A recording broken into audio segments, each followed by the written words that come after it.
أعوذ بالله من الشيطان الرجيم بسم الله الرحمن الرحيم وتلك الأمثال نضربها للناس وما يعقلها إلا العالمون. Assalamu alaikum wa rahmatullahi wa barakatuh.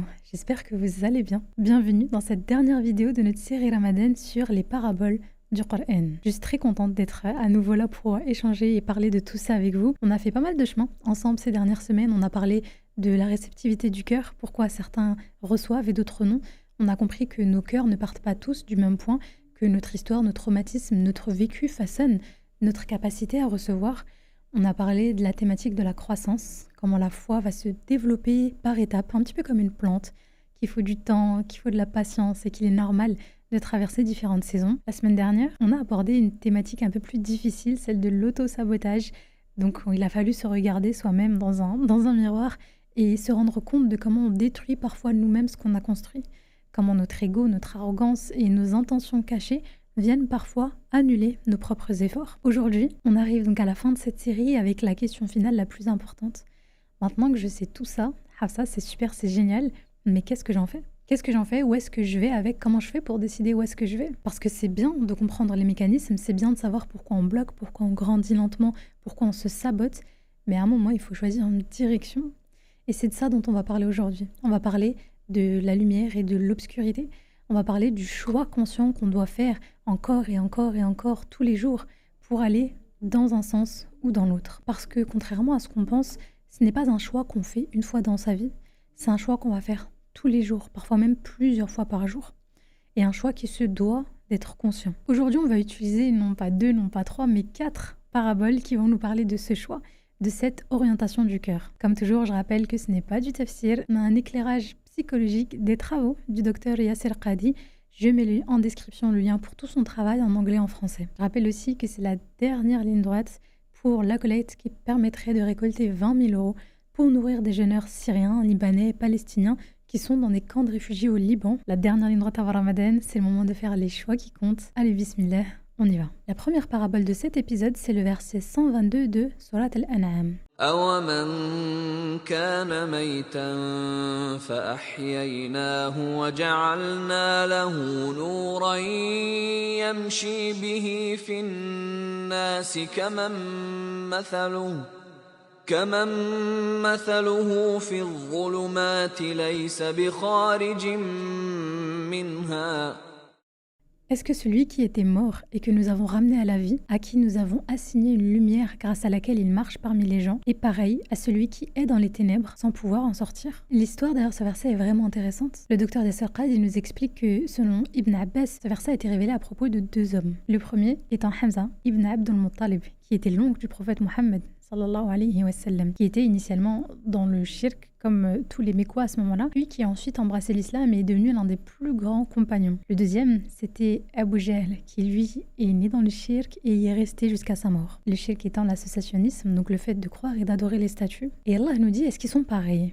Est-ce que celui qui était mort, c'est-à-dire dans le kufr, et qu'Allah a ramené à la vie par l'iman, par la foi, et à qui il a donné une lumière pour marcher parmi les gens, est identique à celui qui est resté dans les ténèbres, incapable d'en sortir. Ce qui est fascinant dans ce verset, c'est que Allah utilise le mot mort pour décrire Hamza avant l'islam. Il n'a pas dit égaré, il n'a pas dit perdu, il n'a pas dit éloigné, il a dit mort. Or, on le sait bien, on peut être biologiquement vivant, mais psychiquement et spirituellement mort. Vous connaissez peut-être cette sensation d'ailleurs de se lever le matin, d'être dans une routine, faire vos tâches, travailler, dormir, vraiment le métro boulot dodo qu'on fait quotidiennement et qu'après on recommence. Et au fond de nous, il n'y a rien, il n'y a pas de sens, il n'y a pas de direction, il n'y a pas de logique, il n'y a pas de joie réelle. On est vivant, mais on ne vit pas. Là, ça me fait penser à ce mème qui était il y a quelques semaines sur les réseaux sociaux avec ce pingouin. Je crois que c'est extrait d'un documentaire américain. Et on voit ce pingouin qui se retourne de la mer où toute sa tribu allait pour aller se nourrir, pour aller en direction des montagnes qu'on voyait tout au fond. Je crois que c'était plus de 70 ou 80 km. Et il court dans cette direction alors qu'il n'y aura rien à manger là-bas. Il est probablement condamné à une mort certaine. Et le présentateur, il disait « But why ?»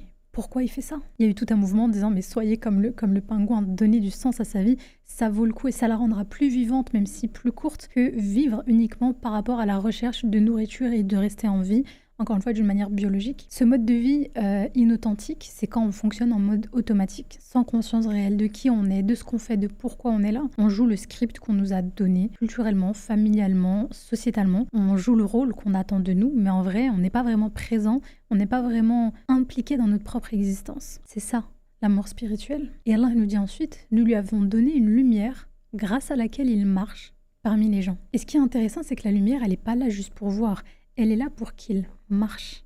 C'est une lumière qui est fonctionnelle, elle va être active. Elle permet de se diriger et d'avancer, d'aller dans une direction. En psychologie, on peut référer cela à la boussole interne, ce système de valeurs claires qui va nous aider à guider nos choix. Sans cette lumière, on va errer, on va réagir en fonction des circonstances extérieures. Là, on va voir de la lumière, on va y aller, parce que nous, on n'en a pas en nous pour qu'elle puisse nous guider.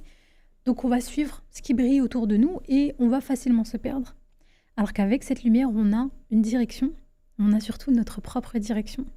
Même dans le chaos, même quand tout est confus autour de soi, on sait où aller, on sait quel est le chemin.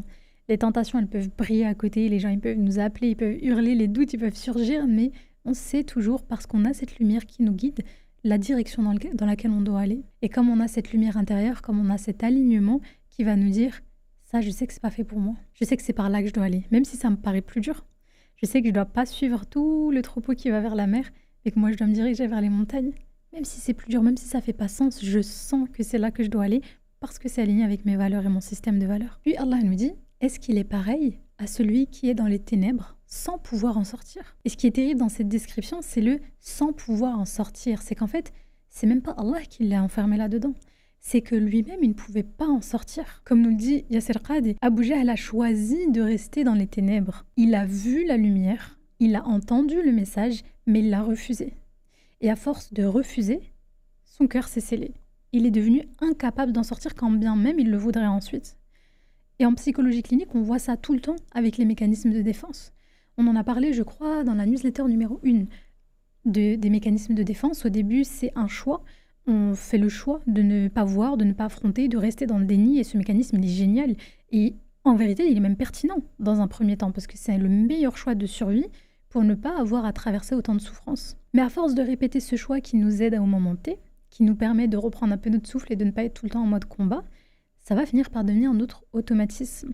Ça va finir par devenir notre mode de fonctionnement par défaut. Et un jour, on veut s'en sortir, on veut en sortir de ce fonctionnement-là, mais on ne sait même plus comment.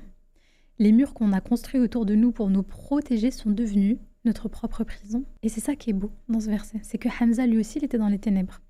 Hamza lui aussi, il était mort, mais il a choisi de sortir. Allah l'a ramené à la vie, il lui a donné cette lumière et il a fait le choix de marcher vers cette lumière. Il a fait le choix de consciemment s'y rendre et l'utiliser. Et c'est la question que ce verset va venir nous poser aujourd'hui. Où est-ce que vous vous situez? Là, aujourd'hui, à l'heure et au jour où vous êtes en train d'écouter ce podcast, où est-ce que vous vous situez? Est-ce que vous êtes en train de marcher avec une lumière? Est-ce que vous êtes en train d'errer dans les ténèbres? Est-ce que vous voyez la lumière qui vous appelle? Ça vous paraît loin, ça vous paraît difficile, ça vous paraît contraignant et pour l'instant, vous n'avez pas trop envie de la suivre. Et si vous êtes dans les ténèbres, est-ce que vous allez faire le choix d'en sortir à temps? Ou alors est-ce que vous allez continuer à vous convaincre, parce que c'était votre expérience jusqu'à aujourd'hui, que c'est impossible? Comment on peut diminuer ce risque-là? La première, c'est de identifier nos zones de mort spirituelle. Il y a peut-être des domaines dans votre vie où vous êtes spirituellement, psychiquement mort. Vous fonctionnez en mode automatique, sans conscience. Ça peut être, et très souvent, on retrouve ça dans la relation à la salade. On l'a fait, mais elle n'a plus vraiment de saveur. On l'a fait, on n'est pas vraiment présent, on l'a fait vite fait pour que ça soit coché dans notre to-do list et après on continue notre journée. Ça peut l'être dans notre relation aux gens. On interagit, mais on ne connecte plus vraiment comme avant. Et je parle notamment aux familles premier degré qui, on le voit, sont parfois de plus en plus éloignées, contrairement à la manière dont on avait de vivre le groupe et la famille avant. Je ne dis pas que c'était mieux, mais je dis que c'était différent. Et ça peut être parfois notre relation à notre propre vie. Le fait de vivre, mais de ne pas choisir. Le fait de vivre en sachant que ce métier, que ces études, que ce domaine dans lequel vous êtes, en réalité, il ne vous nourrit pas. Une fois qu'on a fait ce constat de se dire, je vois que spirituellement ou je vois que psychiquement, dans ce domaine-là, dans cette zone-là de ma vie, je subis, je tourne en rond dans le vide, alors demandez la lumière, parce que ce n'est pas vous qui la créez. c'est Allah qui la donne. Mais vous devez la demander, et vous pouvez la demander sincèrement, avec le besoin réel, avec la certitude, un, qu'il va vous répondre, et deux, que ça vous sera utile. Et quoi de mieux que d'être parmi ces 10 derniers jours de Ramadan, parmi lesquels se trouve la nuit du destin, Laylatul Qadr, pour demander d'être éclairé et de sortir de ces ténèbres qui nous font si mal, qui nous font si peur, ou parfois les deux en même temps. Et une fois qu'on a demandé cette lumière, une fois qu'on a obtenu cette lumière, l'utiliser non pas pour vous faire sentir bien, non pas pour illuminer un petit peu et que ça soit un peu plus rassurant dans ces ténèbres, mais pour marcher, pour vous faire bouger. Si Ramadan a éliminé quelque chose, un défaut à corriger, une relation à réparer, une direction à prendre, un choix à faire, alors bougez. Bougez-vous et dépêchez-vous. Ne restez pas juste à contempler cette lumière. Marchez avec elle, mettez-la en action. Elle est là pour être utilisée. Elle est là pour guider. Et guider en allant, un verbe d'action, dans la bonne direction. On va continuer avec cette deuxième parabole dans Surat An-Nur, verset 35. Allahu nuru as-samawati wal-ard. مثل نوره كمشكاة فيها مصباح المصباح في زجاجة الزجاجة كأنها كوكب دري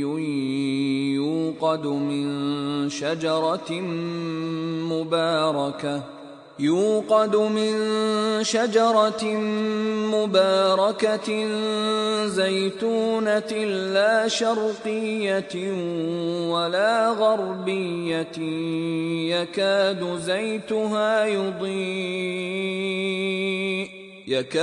زيتها يضيء ولو لم تمسسه نار نور على نور يهدي الله لنوره من يشاء.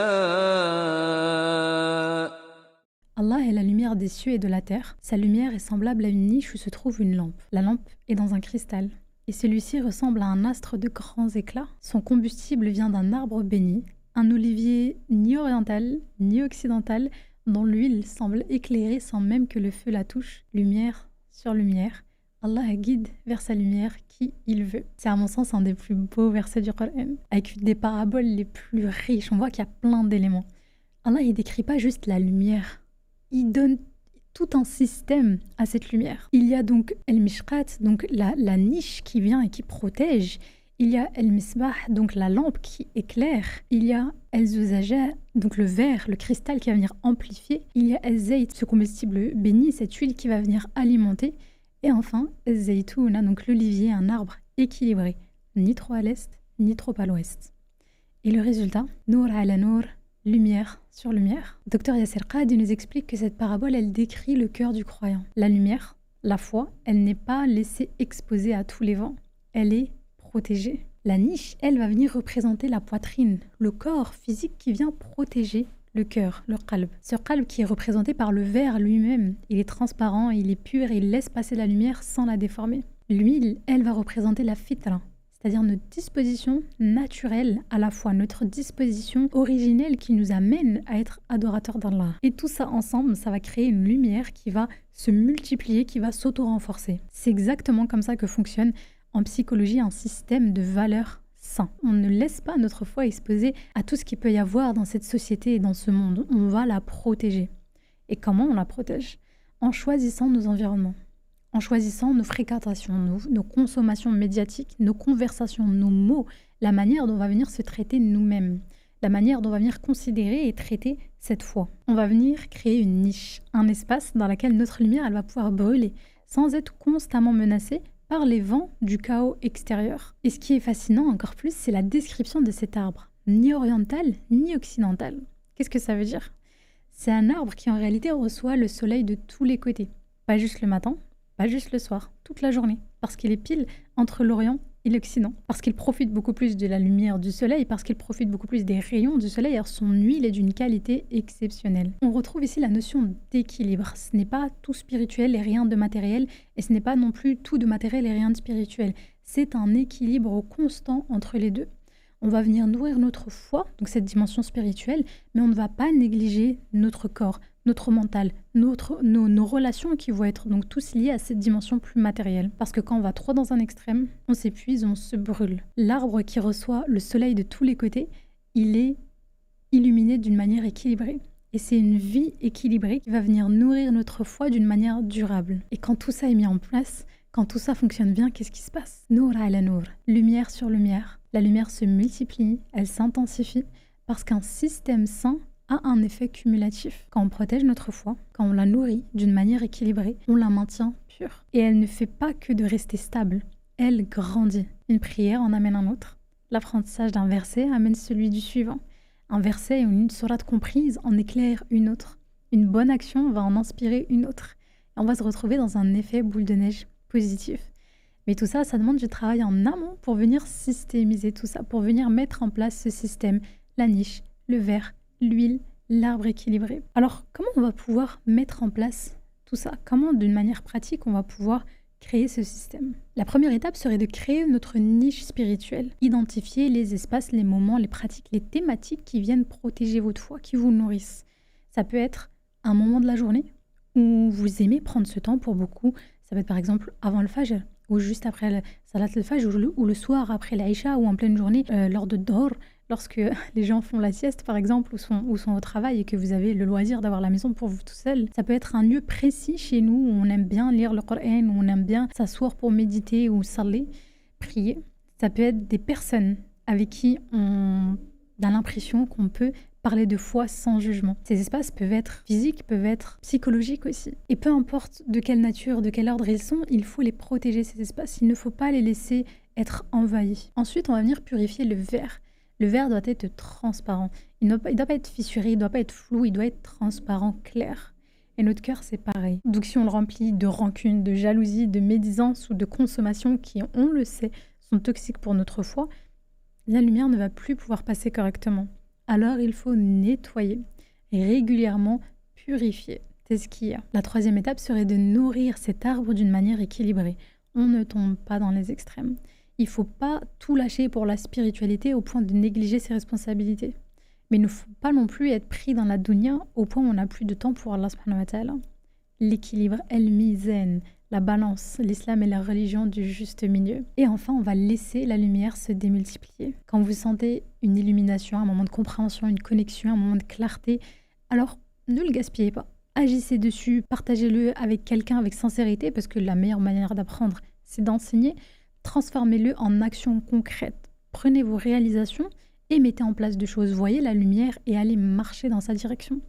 Et c'est comme ça que Nour ala Nour, la lumière sur la lumière, se crée. J'interromps votre vidéo quelques minutes pour remercier le sponsor de cette série de vidéos Ramadan, Fruitopie. Fruitopie, c'est aujourd'hui le numéro 1 en France dans la plantation d'arbres fruitiers avec déjà plus de 56 000 arbres plantés à Madagascar. Planter un arbre avec Fruitopie, c'est offrir et s'offrir à soi-même une sadaqa jariya. Les fruits récoltés sont distribués aux familles nécessiteuses à Madagascar et chaque arbre planté continue donc de rapporter des récompenses des hasanats même après votre mort. Mais en plus de ça, chez Fruitopie, chaque plantation contribue aussi à créer de l'emploi. Aujourd'hui, ce sont plus de 200 personnes qui ont un métier et un salaire grâce à Fruitopie, ce qui leur permet de subvenir aux besoins de leur famille. Après votre plantation, vous allez recevoir une vidéo personnalisée sur WhatsApp sous 9 jours vous montrant votre arbre. Et pour ce mois béni de Ramadan, Fruitopie a ouvert la palmeraie Héritage. C'est un lieu où ne seront plantés que des dattiers pendant ce mois sacré et qui fermera ses portes après Ramadan jusqu'au prochain. Le dattier, c'est un arbre qui est cité dans le Coran.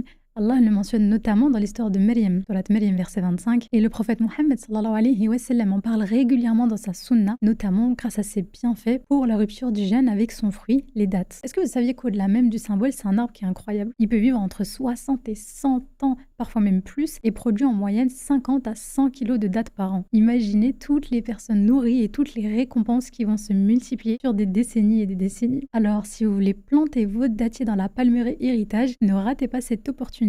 C'est jusqu'à la fin de ce Ramadan. Et toute l'année, vous pourrez continuer à planter d'autres arbres fruitiers sur Fruitopie pour laisser une trace durable. Alors, si vous voulez en savoir plus, vous l'offrir à vous-même ou en faire un cadeau de l'Aïd à vos proches, le lien est dans la description. Et je vous laisse avec la suite de cet épisode. La troisième parabole est un verset qui va quitter la notion de lumière pour parler justement des ténèbres de l'océan. Dans Surat An-Nur, verset 40, donc juste après, Allah nous dit أو كظلمات في بحر لجي يغشاه موج من فوقه موج من فوقه سحاب ظلمات بعضها فوق بعض إذا أخرج يده لم يكد يراها ou comme des ténèbres dans une mer profonde. Une vague la recouvre, sur laquelle monte une autre vague, et au-dessus de laquelle il y a des nuages, des ténèbres entassées les unes sur les autres. Quand quelqu'un étend la main, il ne la voit presque pas. Après avoir décrit la lumière en détail, Allah nous décrit maintenant son opposé. Regardons en détail comment ils le font exactement. Parce qu'il ne dit pas juste « il fait noir, c'est de l'obscurité ». Il parle de ténèbres, entassées les unes sur les autres. On est au fond de l'océan, donc première couche d'obscurité. Il y a une vague qui passe au-dessus de nous, donc deuxième couche d'obscurité. Il y a une vague qui passe au-dessus de cette vague-là, donc on est sur la troisième couche d'obscurité. Et enfin, il y a des nuages qui viennent obscurcir le ciel. Donc on est sur la quatrième couche d'obscurité. Le résultat, on étend la main et on ne la voit pas. C'est l'obscurité totale, c'est l'égarement complet. Et ce qui est extrêmement pertinent dans cette image, c'est le fait que cette obscurité qu'Allah décrit, elle ne vient pas s'imposer d'un seul coup. Elle va s'accumuler couche après couche. Yasser Qadi nous explique que chaque péché vient ajouter une couche. Chaque fois que vous choisissez de vous éloigner d'Allah, c'est une nouvelle vague d'obscurité qui vous recouvre. Et à force, on ne voit plus rien du tout. Psychologiquement, c'est exactement comme ça que va fonctionner la dégradation morale. Personne ne se réveille un matin en se disant « aujourd'hui je vais devenir une mauvaise personne ». Personne ne se réveille un matin en devenant dépressif du jour au lendemain. Personne ne devient addict en quelques jours, en une semaine. Non. Ça commence petit à petit. On va mentir une fois, puis une deuxième fois, jusqu'au point où ça devient plus facile et au point où on ne se rend même pas compte que c'est quelque chose de mauvais. On va médire sur une personne, puis une autre, et ça va devenir notre mode de conversation. On va manquer une prière, une deuxième, et au bout d'un moment, on arrête de compter. On va consommer une fois, deux fois, et on va devenir prisonnier de cette consommation. On va céder à nos pensées intrusives pour, par exemple, éviter une situation qui nous fait peur une fois, deux fois, trois fois, et il nous devient complètement impossible d'imaginer l'affronter un jour, et c'est là que l'angoisse et l'anxiété, voire même les phobies se mettent en place. Chaque choix que l'on va faire va ajouter une couche d'obscurité. Et le pire, c'est qu'au début, on voit encore. On ne se rend pas compte. On sait que c'est pas bien. Notre conscience, elle nous en alerte. Comme je disais dans l'épisode précédent, cette notion de dissonance cognitive entre nos valeurs et nos actions, on voit qu'ils sont pas alignés et que nos valeurs sont là et que nos actions commencent à s'en éloigner petit à petit. Mais à force d'ignorer cette voix qui te dit « change tes actions », elle devient beaucoup plus faible. Et ce qui se passe, c'est que nos valeurs vont venir s'aligner sur ces nouvelles actions qu'on a mises en place. Et couche après couche, à force d'ignorer cette voix, on étend notre main et on se rend compte qu'on la voit plus du tout. On se rend compte qu'on a perdu tout repère et qu'on ne sait même plus ce qui est bien ou mal ou la direction à avoir. On pourrait traduire ces 4 couches en termes du coup plus psychiques, plus psychologiques. La première, quand on parle du fond de l'océan, c'est vraiment cet éloignement de la source. On n'est plus connecté à Allah, on n'est plus connecté à la raison qui nous faisait avancer, dont on parlait tout à l'heure. Cette ambition qui nous donne une raison d'avancer, une direction où aller. La première vague, ensuite, ce sont ces péchés que l'on répète. On commence à accumuler des péchés qui vont nous éloigner de plus en plus. La deuxième vague, celle qui vient se rajouter encore plus, c'est l'endurcissement du cœur.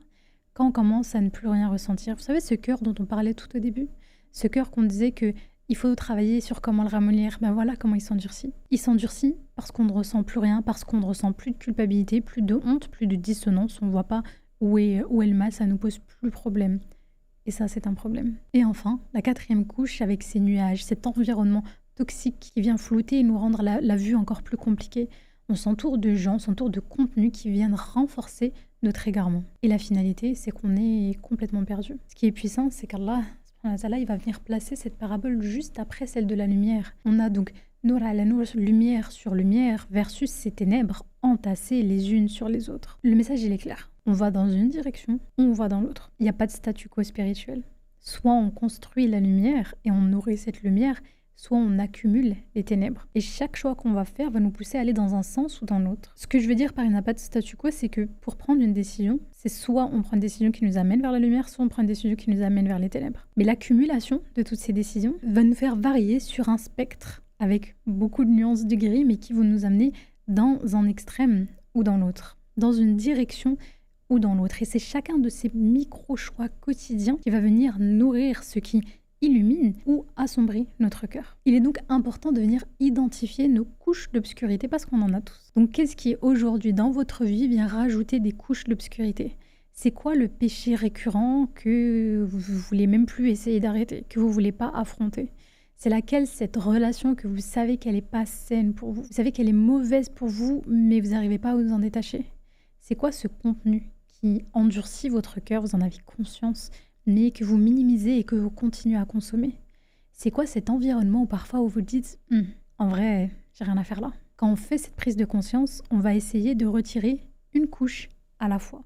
On ne se dit pas je vais tout changer d'un coup, j'arrête tout, ça y est, du jour au lendemain. Ça ne fonctionne pas. Donc on commence par retirer une couche, une seule. Arrêtez cette série qui, vous le savez, ne nourrit pas votre foi correctement. Coupez-vous ou diminuez les échanges avec cette personne qui, vous le voyez bien, n'a pas le style de vie ou de spiritualité dans laquelle vous vous retrouvez. Essayez de changer une habitude, de la diminuer petit à petit.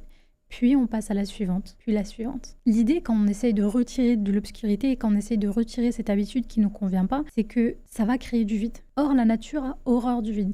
Donc si on retire quelque chose, on le remplace. Il faut pas seulement enlever les couches d'obscurité, mais il faut les remplacer par de la lumière. Vous arrêtez de scroller, mettez autre chose à la place. Le Coran, des romans, des livres de religion, quoi que ce soit. Vous voulez couper une amitié qui, vous le savez, n'est pas saine pour vous. Essayez de la remplacer par le fait de rejoindre un cercle, par exemple. Un cercle, qu'il soit dans la vie réelle ou qu'il soit virtuel. Vous voulez arrêter un péché, remplacez-le par une adoration, aussi petit ce soit. Ça peut être juste une dua, ça peut être juste un dhikr, ça peut être juste une seule phrase, voire un seul mot. Nour ala nour, lumière par lumière. Petit pas par petit pas. Après la lumière, après l'océan, après l'obscurité, le verset suivant va aborder une parabole dont je pense que vous avez déjà tous entendu parler. Surat Al-Imran, verset 103. واعتصموا بحبل الله جميعا ولا تفرقوا.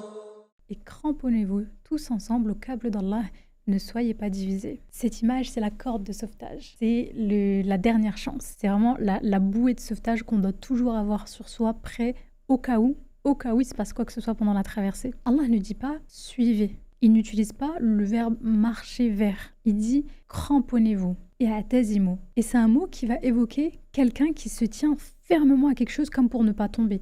Quelqu'un qui est dans une tempête dans la mer et qui s'accroche de toutes ses forces à cette corde pour ne pas être emporté par le vent, par la mer. Le docteur Yasser Al-Qadi nous explique que ce câble d'Allah, c'est tout ce qui va nous connecter à lui. C'est le Coran, c'est la Sunna, c'est la communauté, c'est la prière, c'est le dhikr, c'est la bonne opinion. Et pour avoir une bonne opinion, il faut le connaître. Donc c'est l'apprentissage ou l'étude de ses noms, de ses qualités et de ses prophètes. Tout ça, ce sont des points d'ancrage. En psychologie, on appelle ça un locus de contrôle. Le locus de contrôle, c'est ce point d'ancrage qui va être stable. S'il est interne, il est stable en nous-mêmes. Donc on ne va pas être ballotté à chaque vague qui va passer. Mais les personnes qui ont un locus de contrôle externe, et ils vont être dépendants des circonstances autour d'eux. C'est-à-dire que quand tout va bien, ils vont bien, mais dès que ça va mal, ils viennent s'effondrer parce que intérieurement, ils ne sont pas assez solides. Et spirituellement, c'est pareil. Si vous n'avez pas de point d'ancrage stable, si votre foi va dépendre de vos émotions, de votre environnement, des gens qu'il y a autour de vous, alors on va être constamment ballotté. Il n'y aura pas de stabilité. Mais si vous avez une corde à laquelle vous vous cramponnez, alors même dans la tempête, vous allez réussir à tenir. Jami'an, il nous demande de s'accrocher et de se cramponner tous ensemble. Et c'est intéressant parce que c'est pas individuel, alors qu'on pourrait se dire chacun sa tombe, tous pour soi et Dieu pour tous. Je crois que c'est ça l'expression. Mais pas seulement la vision qu'Allah a de nous en tant que communauté. Il nous demande de nous accrocher, non pas individuellement, mais ensemble, parce que parfois, nos mains, à nous toutes seules, elles ne vont pas suffire à nous sortir de notre situation. Parfois, on est tellement fatigué, on est tellement secoué par ce qu'on est en train de vivre, qu'on va lâcher. Mais si on est entouré de gens qui, eux aussi, tiennent cette corde, ils vont pouvoir nous retenir. Ils vont pouvoir nous aider à tenir. Et c'est en ça que la communauté est aussi essentielle. Pas juste pour de la socialisation, mais vraiment pour de la survie spirituelle. Quand vous faiblissez, c'est eux qui vous portent. Et quand eux faiblissent, c'est à vous de les porter. Et c'est exactement ce dont on va avoir besoin après Ramadan. Parce que pendant Ramadan, tout nous aide à tenir. L'ambiance, l'énergie, les prières collectives, les repas ensemble, le rythme. Mais après, quel est notre ancrage post-Ramadan ? Parce que c'est là que la tempête revient. Les distractions, les responsabilités, la fatigue, le retour à la normale. Donc si on n'a pas décidé dès maintenant à quelle corde on va se cramponner, il sera peut-être trop tard pour en choisir une quand Ramadan sera derrière nous. Il nous reste aujourd'hui encore quelques jours pour Ramadan, une petite dizaine, donc on va essayer ensemble de choisir sa corde. Concrètement, avant cette fin de Ramadan, essayez d'identifier votre corde quotidienne. Quelle est l'action minimale à laquelle vous devez tenir chaque jour, quoi qu'il arrive? En dehors des actes obligatoires, ce serait de se rajouter 5 minutes de Coran, des adkar du matin, une prière surérogatoire, peu importe, un cours que vous allez, dans lequel vous allez essayer d'écouter, un podcast que vous allez vous mettre tous les jours. Peu importe, mais on choisit et on s'y cramponne. Ensuite, on va essayer d'identifier une corde hebdomadaire. Quel moment de votre semaine vous allez protéger pour mieux vous reconnecter? Est-ce que ça sera une visite à la mosquée, donc tous les vendredis par exemple, ou une encore en plus de ça? Est-ce que ça sera un cercle de science, une halaqa dans laquelle vous voulez vous retrouver? Est-ce que ça sera un moment seul avec votre Coran, mais posé et disposé dans la semaine? Et enfin, la troisième corde, cette corde communautaire. Qui sont ces personnes qui vont vous aider à tenir la corde? Ne restez pas seul après Ramadan. Entourez-vous. Entourez-vous parce que Dieu nous a créés en communauté, parce qu'il sait que c'est le mieux pour nous. On arrive déjà à la fin de cet épisode, on arrive déjà à la fin de cette série.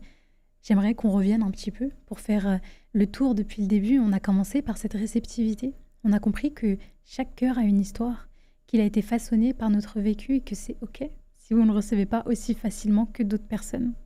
On a parlé de la croissance, on a appris que la foi est un processus, qu'elle va prendre du temps, qu'il y a des saisons et que l'hiver spirituel n'est pas un échec. Dans la troisième vidéo, on a évoqué l'auto-sabotage. On a découvert comment parfois on va venir détruire nous-mêmes nos propres efforts et comment faire pour protéger ce qu'on construit. Et aujourd'hui, dans cette dernière vidéo, on a parlé du choix de la direction. Vous savez maintenant que vous avez le choix entre la lumière et les ténèbres, entre marcher avec une direction lumineuse ou errer sans direction, entre construire nour ala nour, lumière sur lumière, ou accumuler ténèbres sur ténèbres, une vague après l'autre. Vous avez appris que vous devez choisir entre se cramponner à une corde stable ou être emporté par chaque vague qui va passer. Parce que il va y avoir des vagues. Il va y avoir des vagues où on va être secoué. Sunnat al-hayat, la vie a été créée comme ça. Et ce choix, on doit le faire maintenant. Tout ce qu'on a décrit ici, ça se met en place par des micro-choix quotidiens. Et c'est pas après Ramadan, c'est maintenant. Parce que c'est ce que vous allez planter dans ces derniers jours qui va déterminer ce qui va venir pousser après. J'aimerais que vous vous posiez ces 4 questions avant la fin de Ramadan. Prenez-les en note et essayez de méditer dessus et de vous poser cette question. Quelle lumière est-ce que vous avez reçu dans Ramadan? Qu'est-ce qu'Allah a éclairé chez vous? Une direction, un défaut, une vérité? Peu importe ce qui a été éclairé, ça ne l'a pas été pour rien. Si vous vous êtes rendu compte de ça ce Ramadan 2026, c'est qu'il y avait une raison. Ne la laissez pas s'éteindre. La deuxième question, c'est quelle couche d'obscurité est-ce que je dois retirer en priorité? On ne peut pas tout changer d'un coup, mais vous devez et vous pouvez commencer par retirer une seule couche. Laquelle? La troisième question, c'est à quelle corde est-ce que je vais me cramponner? Quelle action quotidienne, aussi petite soit-elle, sera votre point d'ancrage? Et enfin, qui va m'aider à tenir? Scannez vos proches, identifiez vos alliés, votre communauté.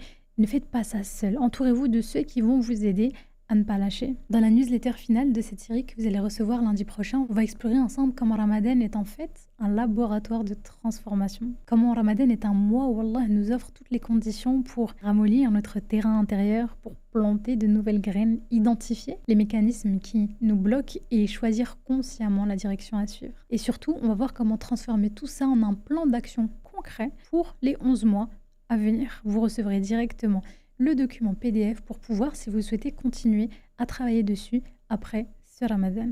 Vous pouvez vous abonner à tout moment à la newsletter, le lien est dans la description et vous aurez aussi toutes les informations pour vous procurer les précédentes newsletters de ce programme si jamais vous ne les aviez pas lues. Je rappelle aussi une dernière fois cette collecte où chaque euro compte et où l'objectif est de nourrir les jeûneurs pendant les 10 derniers jours de Ramadan.